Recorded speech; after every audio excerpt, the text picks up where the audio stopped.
प्रधानमन्त्री पुष्पकमल दाहाल प्रचण्ड विरुद्धको मुद्दाको सुनवाई गर्न सर्वोच्चले पेशी तोक्यो। सर्वोच्च अदालतले पेशी तोकेको समाचार विश्वभर हेडलाइन बन्यो। भारत र बेलायतका मिडियामा पनि चर्चा। माओवादीलाई नै साक्षी राखेर परिवर्तनलाई उल्ट्याउने षड्यन्त्र भइरहेको छ, सशक्त प्रतिवाद गर्छौं भन्दै नेकपा माओवादी केन्द्रका सचिव देवेन्द्र पौडेलको भनाई।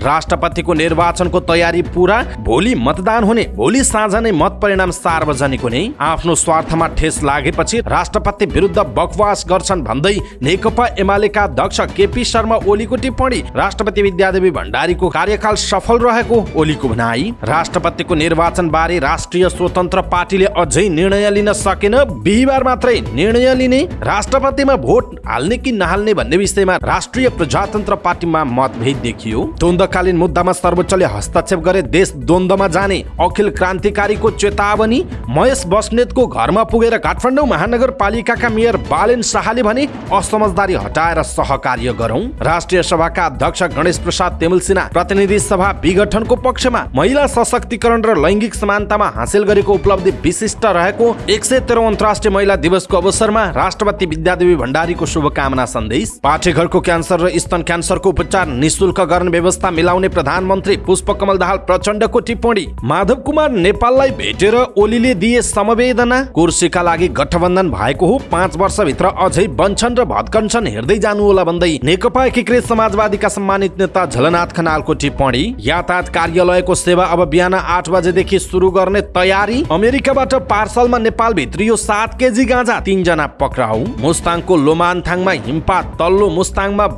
वर्षामा भत्किएको पुल अझै बनेन। डोटीमा 3 घण्टा हिँडेर विद्यालय पुग्नु पर्ने बाध्यता। अन्तर्राष्ट्रिय महिला दिवसको अवसर पारेर राष्ट्रिय ध्वजावाहक नेपाल एयरलाइन्सले बनायो नयाँ इतिहास। दुबई काठमाडौँ रुटको उडानमा सबै क्रू मेम्बर महिला मात्रै। अन्नपूर्ण केबल कारले घटायो भाडा। पोखराको लेकसाइड किनारदेखि सराङकोटसम्म पुग्न अन्नपूर्ण केबल कारमा कति तिर्नुपर्छ त भाडा, यसको बारेमा पुरै जानकारी। 6 दिनमै हलबाट उत्रियो छड्के 2, 5 दिनको कमाई 30 लाख भन्दा कम। सहकारी क्षेत्र सञ्चालनका लागि छुट्टै ऐनको व्यवस्था गर्न आवश्यक रहेको सभामुख देवराज घिमिरेको भनाई। अर्थतन्त्रमा देखिएका समस्या तत्काल समाधान गर्न सरकारले कठोर निर्णय लिनुपर्ने कांग्रेसका महामन्त्री गगन थापाको धारणा। अर्थतन्त्र सुधारका लागि सरकार निर्मम ढंगले अगाडि बढ्नुपर्ने अर्थविद डाक्टर स्वर्णिम वाग्लेको टिप्पणी। 4 वर्ष रोकिएको तिलोत्तमा गोल्ड कप चैतको 4 गतेदेखि हुने। साफ अन्डर 17 च्याम्पियनशिपका लागि नेपाली टोलीको घोषणा। र टर्की र सिरियाका भूकम्प पीडितलाई रोनाल्डोले गरे $3.5 लाख बराबरको सहयोग। दर्शक महानुभाव नमस्कार, समाचारपाटी.com को न्यूज बुलेटिनमा यहाँलाई हार्दिक स्वागत छ। म प्रहलाद चन्द्र घिमिरे। सदाको झैं आज पनि हामी उपस्थित भएका छौं आजका महत्त्वपूर्ण समाचार, ब्रेकिङ न्यूज अपडेट लगायत तपाईलाई काम लाग्ने हेर्नै पर्ने महत्त्वपूर्ण खबरहरू लिएर।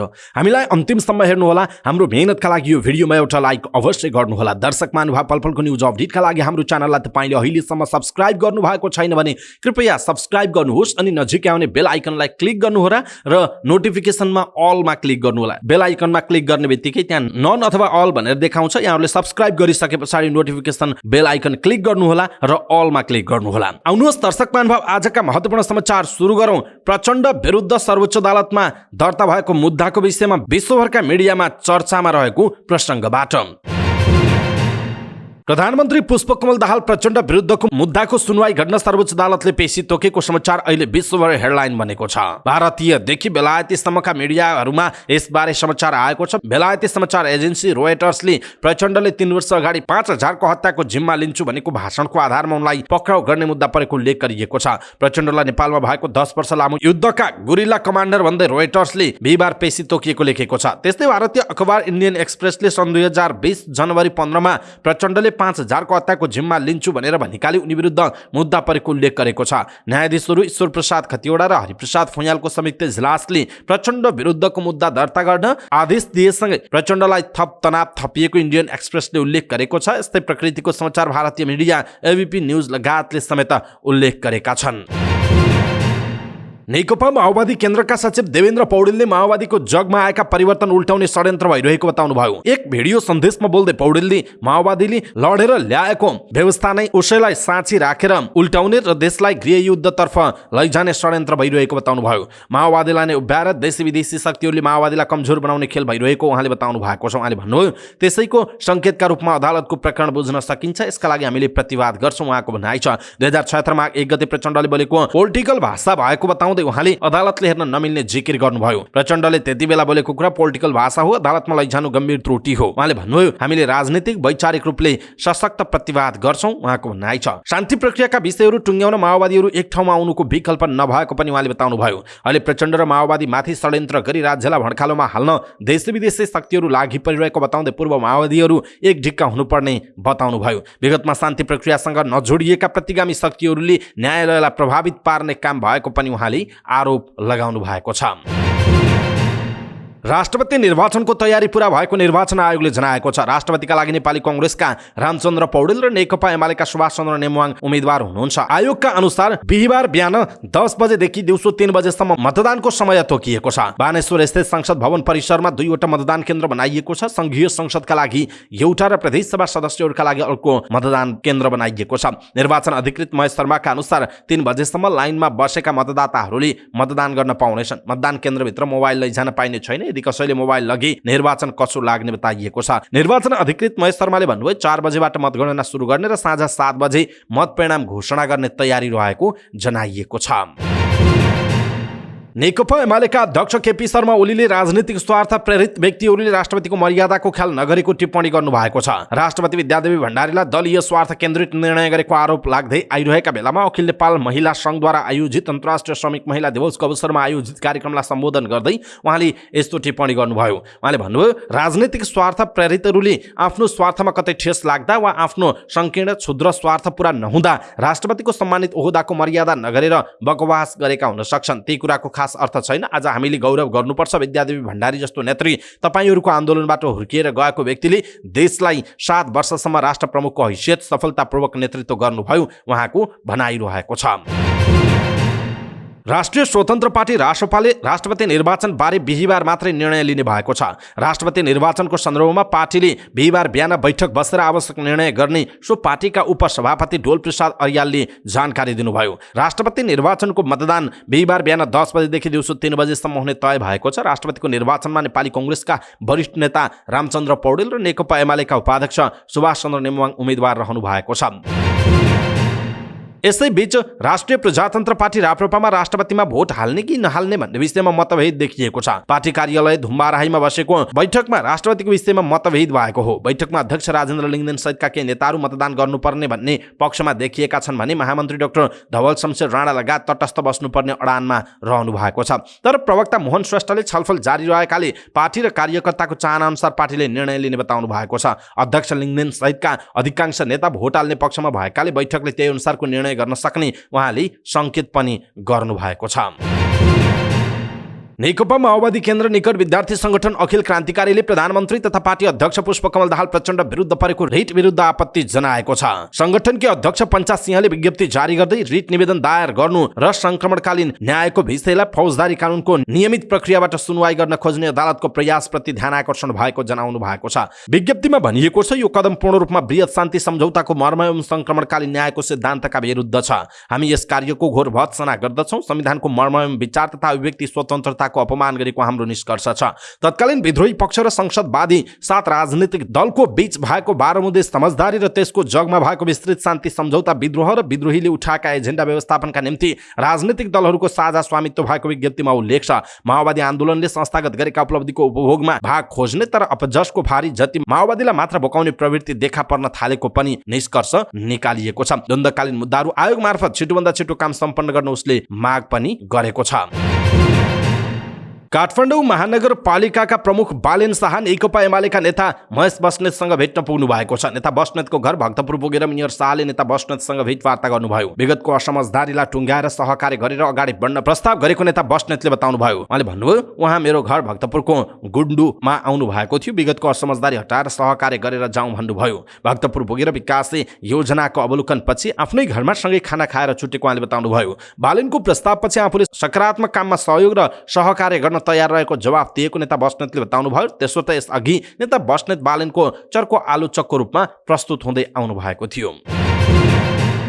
राष्ट्रिय सभाका अध्यक्ष गणेश प्रसाद तिमिल सिन्हाले प्रतिनिधि सभा विघटन दुनियाँको अभ्यास भएको बताउनुभयो। तर नेपालमा नयाँ संविधान निर्माणका क्रममा संसद विघटन गर्न नपाइने व्यवस्था राख्दा अहिले लफडा भएको उहाँले बताउनुभयो। पारिवारिक निजी वन सङ्घ नेपालको 9औं स्थापना दिवसको अवसरमा आयोजित कार्यक्रममा तिमिल सिन्हाले ऐन कानुन बनाउने क्रममा राजनीति गर्नेहरू अतिमा जाने गरेको बताउनुभयो। जनप्रतिनिधिमूलक संस्था ठिकै ढङ्गले जाँदा केही भयो भने सरकारले संसद विघटन गर्ने दुनियाँको जहाँको पनि अभ्यास हो। नेपालमा त्यो भइरहेको थियो। उहाँले भन्नुभएको छ संविधान बनाउँदा पटक पटक विघटन भयो भनेर विघटन नै नगर्ने बनाऊ भनेर लेख्दा अहिले लफडा भइरहेको छ उहाँको भनाइ छ। राजनीतिक दलहरूले ढङ्ग पुर्याएर मिलेर चलाउन नसक्ने अनि कागजलाई दोष दिने गरेको पनि अध्यक्ष तिमिल सिन्हाले बताउनुभयो। अहिले संसद विघटन गर्नुहुन्न भन्ने क्रान्तिकारी हुने भन्दै उहाँले भन्नुभयो कस्तो विडम्बना, भागबण्डा गरेको छ। एउटा पार्टी फुटाउन अध्यादेश ल्याएको छ, अर्को पार्टी जोड्न अध्यादेश ल्यायो, भागबण्डा गर्यो, मन्त्री बाँड्यो। त्यस्तो गरेपछि विघटन नगराएर बचाउनु पर्ने उहाँको प्रश्न छ। चुनाव गर्ने हो भने नयाँ आउँथ्यो, त्यस्तो भएन तिमिल सिन्हाले भन्नुभयो। राजनीतिज्ञहरूमा आफ्ना बानी सुधार नगर्ने तर नियम कानुनलाई दोष दिने गरेको भन्दै उहाँले भन्नुभयो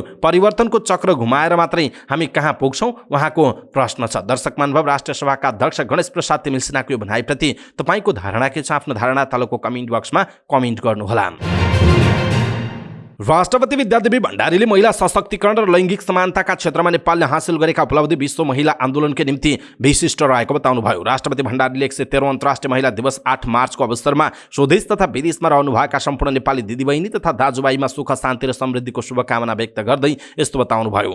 महिला सशक्तिकरण र लैङ्गिक समानताका क्षेत्रमा नेपालले हासिल गरेका उपलब्धि विश्व महिला आन्दोलनकै निम्ति विशिष्ट रहेको छ। यद्यपि महिलाको नेतृत्व विकास, अवसरको समानतामूलक उपलब्धता र वितरण तथा आर्थिक प्रगतिका क्षेत्रमा तय गर्नुपर्ने लामो यात्रा बाँकी नै छ। शुभकामना सन्देशमा भनिएको छ यस सन्दर्भमा महिलाको सहभागिता र प्रतिनिधित्व गर्न संविधान मार्फत हामीले व्यवस्था गरेका संरचनागत आधारले सकारात्मक परिणाम ल्याउन थालेको पक्षलाई हृदयङ्गम गर्नु सान्दर्भिक हुन्छ। यसको फलस्वरूप मुलुकका तीनै तहका सरकार, संसद र नीति निर्माणका निकायमा महिलाको भूमिका सुदृढ हुँदै गएको छ। यसबाट नेपाली महिलाको प्रतिष्ठा क्रमशः अभिवृद्धि हुँदै गएको छ भन्ने मलाई लाग्दछ उहाँको भनाइरहेको छ। अन्तर्राष्ट्रिय महिला दिवसले महिला विरुद्ध हुने सबै प्रकारका हिंसा, विभेद, उत्पीडन तथा समाजमा विद्यमान विकृत प्रथा र परम्परालाई निर्मूल पार्दै समानता र न्याय सुनिश्चित गर्न सबैमा थप ऊर्जा र उत्साह प्राप्त हुने विश्वाससहित शुभकामना सन्देशमा राष्ट्रपति भण्डारीले महिला सशक्तिकरण, प्रतिनिधित्व र सहभागितालाई लैङ्गिक समानता हासिल गर्ने प्रमुख माध्यमका रूपमा लिनुपर्नेमा जोड दिनुभएको छ। प्रधानमन्त्री पुष्पकमल दाहाल प्रचण्डले महिलामा देखिने पाठीगुडको क्यान्सर र स्तन क्यान्सरको उपचारलाई विशेष कार्यक्रमको रूपमा निःशुल्क सेवा विस्तार गर्ने बताउनु भएको छ। 113औं अन्तर्राष्ट्रिय महिला दिवस मूल समारोह समितिले आयोजना गरेको कार्यक्रमलाई सम्बोधन गर्दै प्रधानमन्त्री प्रचण्डले महिलाहरूमा देखिने पाठीगुडको क्यान्सर र स्तन क्यान्सरको शीघ्र पहिचान र उपचारलाई विशेष कार्यक्रमको रूपमा निःशुल्क सेवा विस्तार गरिने बताउनुभयो। उहाँले पाठीगुडको क्यान्सर रोकथामका लागि 9 देखि 13 वर्षका बालिका लक्षित HPV खोप कार्यक्रमलाई देशव्यापी विस्तार गरिने बताउनुभयो। उहाँले महिलाहरूमा देखिएको रक्त अल्पताको अन्त्य गर्न महिला लक्षित पोषण कार्यक्रम पनि सञ्चालन गरिने बताउनुभयो। प्रधानमन्त्री प्रचण्डले 7वटै प्रदेशमा निसन्तान उपचार सेवा, वडा स्तरमा नवजात शिशु स्याहार केन्द्रको स्थापना गरिने बताउनुभयो। त्यसैगरी प्रधानमन्त्री पुष्पकमल दाहाल प्रचण्डले विदेशमा समस्यामा परेका नेपाली श्रमिक महिलाहरूका बारेमा राज्यले विशेष संयन्त्र निर्माण गर्दै उनीहरूको समस्या समाधान गर्ने पनि बताउनु भएको छ। प्रचण्डले सूचना प्रविधिमा महिलाको सहभागिता र स्वामित्व अभिवृद्धि गर्न महिला केन्द्रित प्रविधि तथा उपयोगको नीतिको विकास र यसका लागि राज्यका तर्फबाट लगानीमा जोड दिइने पनि बताउनु भएको छ। नेकपा एमालेका अध्यक्ष केपी शर्मा ओलीले एकीकृत समाजवादीका अध्यक्ष माधव नेपाललाई भेटेर समवेदना व्यक्त गर्नुभएको छ। नेपालका भाइ सरोज कुमार उपाध्यायको शनिबार निधन भएको थियो। उहाँलाई भेट्न ओली उहाँ बसेको क्रियापुत्री भवनमा पुग्नु भएको थियो। ओलीले उपाध्यायको निधनप्रति दुःख व्यक्त गर्नुभयो। उपाध्यायको शङ्खमूल स्थित एक रेस्टुरेन्टको 6औं तलाबाट खसेर निधन भएको थियो। नेकपा एकीकृत समाजवादीका सम्मानित नेता झलनाथ खनालले 8 दलीय गठबन्धनको भविष्य नरहेको संकेत गर्नुभएको छ। बुधबार मोरङको उर्लाबारीमा आयोजित कार्यक्रमलाई सम्बोधन गर्दै उहाँले गठबन्धन कुर्सीका लागि मात्रै बनेको बताउनुभयो। उहाँले भन्नुभयो, मक्सिर 4 को निर्वाचनपछि अहिले 3 महिना मात्र भयो। यही समयमा 3वटा समीकरण भइसक्यो, 5 वर्षको समय बाँकी छ। त्यसैले धेरै गठबन्धन हेर्न बाँकी छ। अहिलेको गठबन्धन नीति तथा कार्यक्रममा भएको देखिँदैन, कुर्सीकै कुरा हो उहाँको भनाइ छ। भनेपछि तपाईँकै दल पनि कुर्सीमै लिप्त त रहेछ नि भन्ने प्रश्नमा उहाँले भन्नुभयो, हाम्रो पार्टीको कुरा हामी आफै गर्छौँ, के गर्नुपर्छ के गर्नु पर्दैन त्यो हाम्रो आन्तरिक मामिला हो, हामी आफै निर्णय गर्छौँ, तर गठबन्धनको श्रृङ्खला चाहिँ धेरै आउँछन् उहाँले भन्नुभएको छ। उहाँले नेकपा माले र नेकपा एमाले आम जनता र राष्ट्रको आवाज बोलेकाले सशक्त पार्टी निर्माण भएको बताउँदै राष्ट्र र जनता बिर्सिँदा पार्टीहरू कमजोर र विभाजन हुने गरेको बताउनुभयो। एमाले, माओवादी, जसपा कोहीसँग पनि पार्टी एकीकरणको सम्भावना नरहेको पनि उहाँले प्रस्ट्याउनुभयो। उहाँले आफूलाई राष्ट्रपति बनाइदिन कसैलाई पनि नभएको दावी गर्दै बनाएको भए राम्रोसँग काम गर्न सक्ने बताउनु भएको छ। देशभरिमा सेवाग्राहीको बढी चाप हुने यातायात कार्यालयमा पर्ने एकान्त कुना स्थित यातायात व्यवस्था कार्यालय चालक अनुमति पत्र कार्यालयले बिहान 8 बजेदेखि नै सेवा सुरु गर्ने तयारी गरेको छ।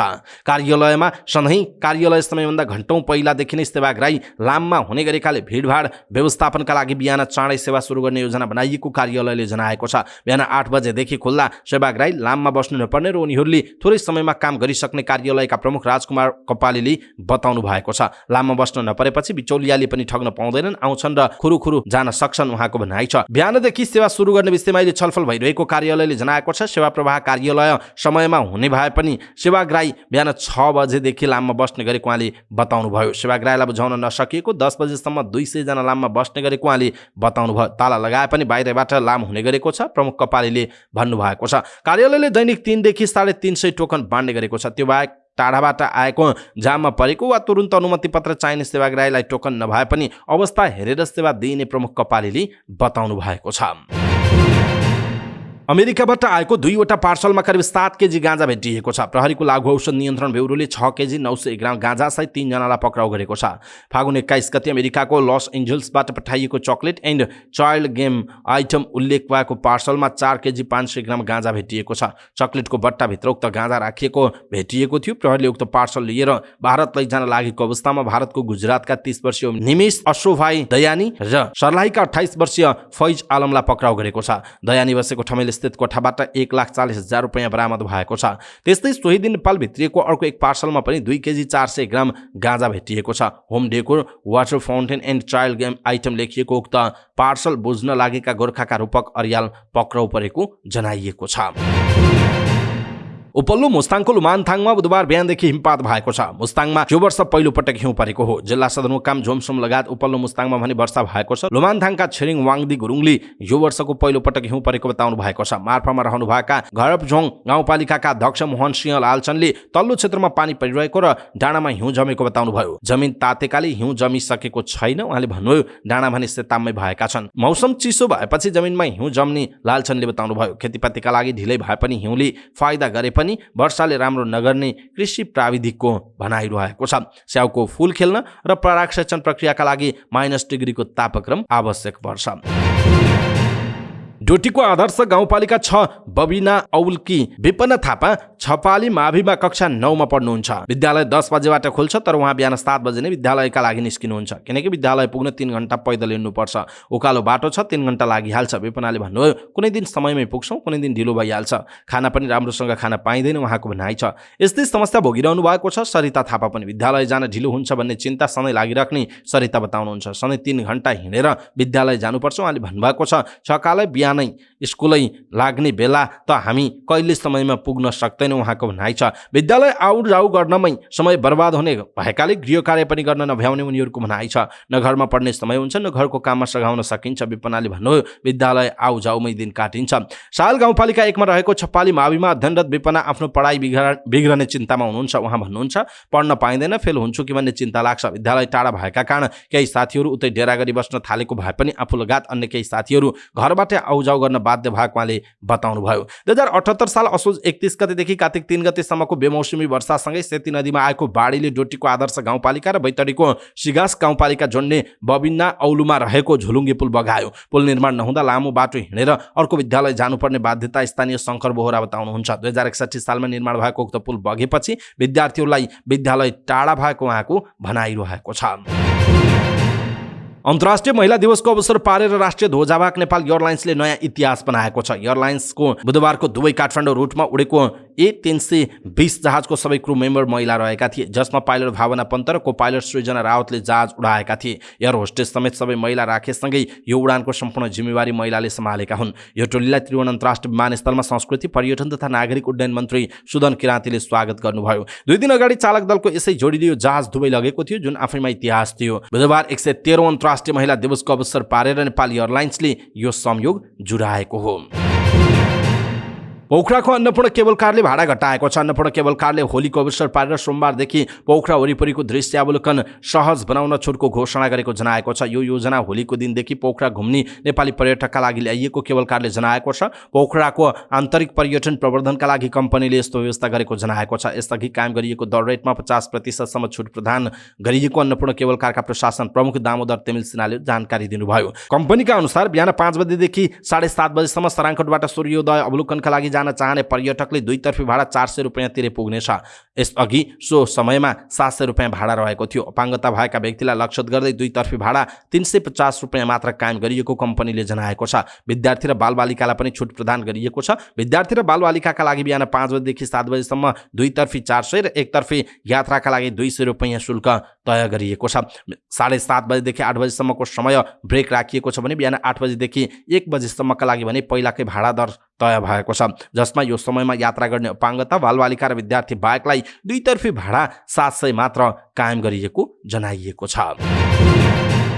अनमोल केसीको शीर्ष भूमिका रहेको ग्याङस्टार ड्रामा छड्के 2 को प्रदर्शनको 6 दिनमै QFX सहितका मल्टिप्लेक्सबाट हटेको छ। वितरक सुनिल मानन्दरले दर्शक नै नआएपछि हलबाट फिल्म हटाइएको जानकारी आफूले पाएको बताएका छन्। One cinemas, big movies, INI लगायत मल्टिप्लेक्सले एक सो उपलब्ध गराए पनि औँलामा गन्न सकिने संख्यामा मात्र दर्शकको उपस्थिति देखियो। अनमोलको करियरमै एक साता नहुँदै फिल्म हलबाट उत्रिएको यो पहिलो हो। मानन्दरले भनेका छन्, यसले ठूलो व्यवसायिक धक्का लागेको छ, हामीले यस्तो आशा राखेका थिएनौँ। वितरक मानन्दरका अनुसार फिल्मको 5 दिने कमाई 30 लाख भन्दा कम छ। 3 करोड रुपियाँ बजेटमा निर्माण भएको फिल्ममा आफूले 1.5 करोड लगानी गरेको र त्यो डुबेको उनले बताएका छन्। मैले अनमोल केसी हेरेरै त्यो लगानी गरेको थिएँ। कथा र निर्देशक नहेरिकनै पैसा खन्याएको हुँ उनले भनेका छन्। नायक र स्टारडम हेरेर पैसा लगानी गर्नेहरूलाई छड्के 2 को असफलताले सतर्क बनाएको उनले बताएका छन्। अब कथावस्तु हेरेर लगानी गर्ने ट्रेन्ड आउनेछ र मैले पनि त्यस्तै गर्नेछु। मैले अहिलेसम्म 200 भन्दा बढी फिल्म वितरण गरे, तर 1 करोड भन्दा बढी डुबेको यो पहिलो पटक हो, मानन्दरले भनेका छन्। निगम श्रेष्ठ निर्देशित फिल्मले निकै कमजोर समीक्षा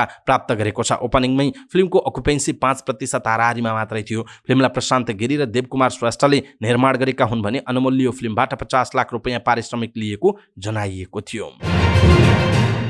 सभामुख देवराज घिमिरेले सहकारी क्षेत्र सञ्चालनका लागि छुट्टै ऐनको व्यवस्था गर्न आवश्यक रहेको बताउनु भएको छ। सहकारी तथा वित्तीय संस्थाका प्रमुख कार्यकारी अधिकृतहरूको 2 दिने सम्मेलनलाई सम्बोधन गर्दै उहाँले यस्तो बताउनु भएको हो। सभामुख घिमिरेले सहकारी क्षेत्रलाई व्यवस्थित बनाउन सरकारले बचत तथा ऋण सहकारीसँग सम्बन्धित ऐन ल्याउन जरुरी रहेको बताउनु भयो। उहाँले सम्बन्धित सरोकारवालाहरूले यस सम्बन्धी छुट्टै ऐनको व्यवस्था गर्न आवश्यक परामर्श र छलफल गरिरहेको उल्लेख गर्दै यस सम्बन्धी ऐनलाई संसदबाट पास गर्न आफूले निष्पक्ष रूपमा सहयोग गर्ने बताउनु भयो। उहाँले ऐन निर्माणका लागि राजनीतिक दल र सरकारसँग आवश्यक परामर्श गर्न सुझाव दिनुभयो। सभामुख घिमिरेले सहकारीमा वर्तमान अवस्थामा देखिएका समस्या र विगतका अनुभवहरू समेटेर ऐन निर्माण हुनुपर्ने बताउनु भयो। उहाँले सहकारी ऐनमा 25 लाख सीमा तोकिए पनि संसदमा धेरै संशोधन प्रस्ताव आइरहेकाले थप सहयोग गरेर अगाडि बढ्न आफू तयार रहेको पनि उहाँले बताउनु भएको छ। सभामुख घिमिरेले नयाँ ऐन बनाउने कुरा सरकारले प्रस्ताव गरी संसदमा छलफल हुने विषय भएकाले ऐनको प्रभावकारी कार्यान्वयन गर्न सुझाव पनि दिनुभएको छ।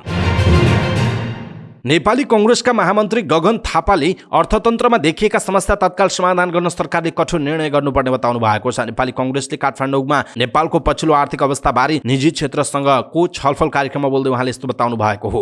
उहाँले सरकार र संसदले अर्थतन्त्र सुधार गर्ने विषयलाई पहिलो प्राथमिकतामा राख्दा केही कठोर निर्णय समेत गर्नुपर्ने बताउनु भयो। उहाँले मुलुकको अर्थतन्त्र सुधारका लागि सरकारले तत्काल केही महत्त्वपूर्ण कदम चाल्न आवश्यक रहेको बताउनु भएको हो। उहाँले नेपाली कांग्रेस सरकारमा गएसँगै अर्थतन्त्रको दीर्घकालीन सुधारका लागि तत्काल सुधारका योजना अविलम्ब अगाडि सार्ने व्यवसायीहरू सामु प्रतिबद्धता पनि व्यक्त गर्नुभयो। उहाँले मुलुकमा वार्षिक 18,000 भन्दा बढी रोजगारी सृजना गर्ने स्थिति नआउनु राम्रो संकेत नभएको बताउनुभयो। महामन्त्री थापाले आर्थिक विकासका लागि संरचनागत सुधार आवश्यक रहेको पनि बताउनु भएको छ। उहाँले अर्थतन्त्रको संरचनागत सुधारमा नेपाली कांग्रेस केन्द्रित भएर आर्थिक चक्रमा देखिएको समस्या समाधान गर्न इमानदार प्रयत्न गर्ने उल्लेख गर्नुभएको छ। राष्ट्रिय योजना आयोगका पूर्व उपाध्यक्ष तथा अर्थविद डाक्टर स्वर्णिम वाग्लेले अर्थतन्त्र सुधारका लागि सरकार निर्मम ढङ्गले अगाडि बढ्नुपर्ने बताउनुभयो। नेपाली कांग्रेसले काठमाडौँमा आयोजना गरेको नेपालको पछिल्लो आर्थिक अवस्थाबारे निजी क्षेत्रसँगको छलफल कार्यक्रममा बोल्दै उहाँले यस्तो बताउनु भएको हो। उहाँले अर्थतन्त्रको संरचनागत सुधार सजिलो नभएको भन्दै आगामी अर्थमन्त्रीले अप्रिय निर्णय गर्नुपर्ने अवस्था रहेको बताउनुभयो। उहाँले अर्थतन्त्रमा देखिएको समस्याको समाधान अब टालटुले नभएर निर्मम भएर जानुपर्ने अवस्थामा रहेको बताउनुभयो। उहाँले सरकारले अर्थतन्त्रको संरचनागत सुधारमा ढिलाइ गर्दा समस्या थप बढ्दै जाने भएको भन्दै आगामी सरकारले अल्पकालीन, मध्यमकालीन र दीर्घकालीन नीतिसहित अगाडि बढ्नुपर्ने आवश्यकता रहेकोमा जोड दिनुभयो। उहाँले अहिले सामाजिक सुरक्षामा सरकारको दायित्व बढ्दै गएको र सार्वजनिक खर्च बढेको तर सरकारी राजस्वमा न्यून देखिँदा खर्च कटौतीमा सरकार निर्मम हुनुपर्ने बताउनुभयो। उहाँले सामाजिक सुरक्षामा ठूलो समस्या रहेको पनि बताउनुभयो। उहाँले सार्वजनिक खर्चमा निर्मम कटौती आवश्यक रहेको उल्लेख गर्नुभयो। डाक्टर वाग्लेले सार्वजनिक खर्च पुनरावलोकन आयोगको सुझाव कार्यान्वयनमा लैजान आवश्यक रहेको बताउनु भएको छ। 4 वर्षसम्म रोकिएको नेपालकै प्रतिष्ठित फुटबल प्रतियोगिता तेलुत्तमा गोल्ड कप आगामी चैत 4 गतेदेखि सञ्चालन हुने भएको छ। 2075मा 21औं संस्करणको प्रतियोगितापछि कोरोना महामारी लगायतका कारणले 22औं संस्करण हुन सकेको थिएन। आयोजक रूपन्देही जिल्ला फुटबल संघले बुधबार पत्रकार सम्मेलन गरी चैतको 4 गतेदेखि 11 गतेसम्म प्रतियोगिता हुने जानकारी दिएको छ।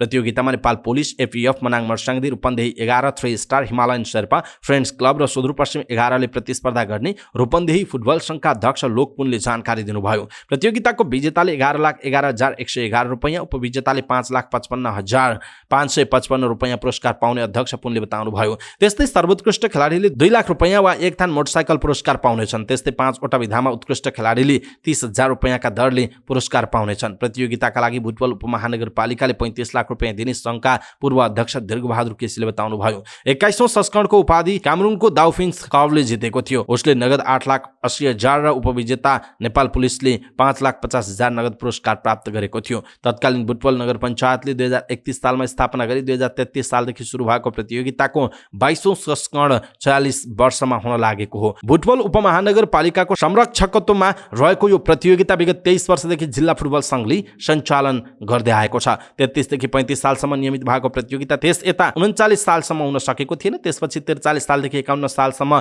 7 वर्ष रोकिएको प्रतियोगिता 56 सालमा फेरि रोकिएको थियो। 57 र 58मा 2 वर्ष लगातार सञ्चालन भए पनि 64 सालसम्म सञ्चालन हुन सकेको थिएन। त्यसपछि 65 सालमा सञ्चालन भए पनि 66मा रोकिएर फेरि 67 सालमा सञ्चालन भएको थियो। 68 देखि 70 सालसम्म रोकिएको तिलोत्तमा गोल्ड कप 71 सालमा सञ्चालन भए पनि पछिल्लो पटक 72 सालमा सञ्चालन हुन सकेन। त्यसयता लगातार 3 वर्ष भने प्रतियोगिता सञ्चालन हुँदै आएको थियो।